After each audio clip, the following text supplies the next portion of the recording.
কোন সুন্নত নিয়ে যদি কেউ ব্যঙ্গ করে ঈমান নষ্ট হয়ে যাবে। কি হয়ে যাবে? দেখুন, একটা পয়েন্ট বোঝার চেষ্টা করতে হবে। সুন্নত কেউ পালন না করলে কি বেঈমান হবে? কিন্তু সুন্নত নিয়ে কেউ ব্যঙ্গ করলে কি হবে? ঈমান নষ্ট হবে। নিজে দাড়ি নেই, আপনি বেঈমান হবেন না, আল্লাহ মাফ করে জান্নাত দিতেও পারেন।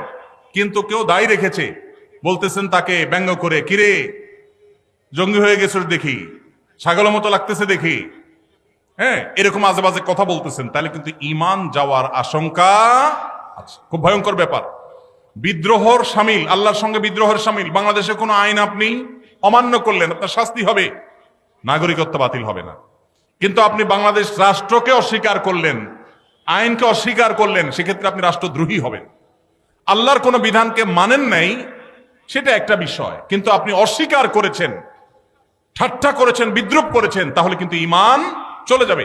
অনেক যুবক ভাইরা আছেন, বিশেষ করে দাড়ির ইস্যুতে, কোন ভাই দাড়ি রেখেছেন, তার সাথে হাসাহাসি করে, তাচ্ছিল্য করে নিজের ঈমানটা নষ্ট করে ফেলান, আছে না নাই?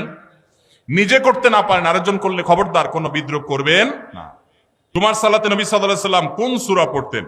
জুমার নামাজে আমাদের নবী করিম সাল্লাল্লাহু আলাইহি ওয়াসাল্লাম সূরায়ে সাব্বিহ ইসমা রাব্বিল আলা এবং গাশিয়া, এই দুই সূরা বেশিরভাগ পড়তেন। এবং এত বেশি পড়তেন যে সাহাবীদের কেউ কেউ বলতেন নবীজি সাল্লাল্লাহু আলাইহি ওয়াসাল্লামের জুমার নামাজে এই সূরা শুনতে শুনতে আমার মুখস্থ হয়ে গেছে, এত বেশি পড়তেন। সূরায়ে সাব্বিহ ইসমা রাব্বিল আলা এবং হাল আতাকা হাদিসুল গাশিয়া। আর কোন কোন হাদিসে আসছে নবী সাল্লাল্লাহু আলাইহি ওয়াসাল্লাম সূরায়ে জুমআ এবং মুনাফিকুন।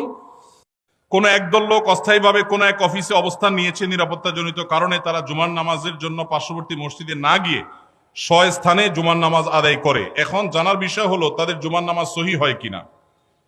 ভাইরা আমার, কোথাও যদি কেউ এরকম নিরাপত্তাহীনতা অনুভব করেন যে আমি জুমার নামাজ পড়তে গেলে আমার বিপদ হবে, দেখতে হবে ইস্যুটা কি ধরনের। এখন একজন চুরি করে পালাইছে, একজন সন্ত্রাসী করে পালাইছে, মানুষ খুন করে পালাইছে, ধরা পড়বে, এই বয়সে জুমার নামাজ পড়তেছে না, এটা তো ভিন্ন জিনিস। কিন্তু কেউ এমন কোন পরিস্থিতিতে আছে যে সে বের হলেই তার জীবন হুমকির মধ্যে পড়বে, তখন তিনি বাসায় নামাজ পড়লে নামাজ হয়ে যাবে। আর জুমার নামাজ যদি তিনি জামাতের সাথে কোনো বাসায় পড়েন, তো জুমার নামাজ কোনো ভাষায় করার জন্য শরীয়তে অনেক শর্ত আছে, সেই শর্তগুলো না পাওয়া গেলে দু চারজন মিলে জুমার নামাজ শুরু করে দিলে নামাজ হয়ে যাবে, এত সোজা না। এ বিষয়ে পুরো ডিটেইল অবস্থাটা জানা দরকার, যে আসলে কোন সিচুয়েশন, পরিস্থিতি কি, তারপরে মাসালা উত্তর দেওয়া সহজ হবে।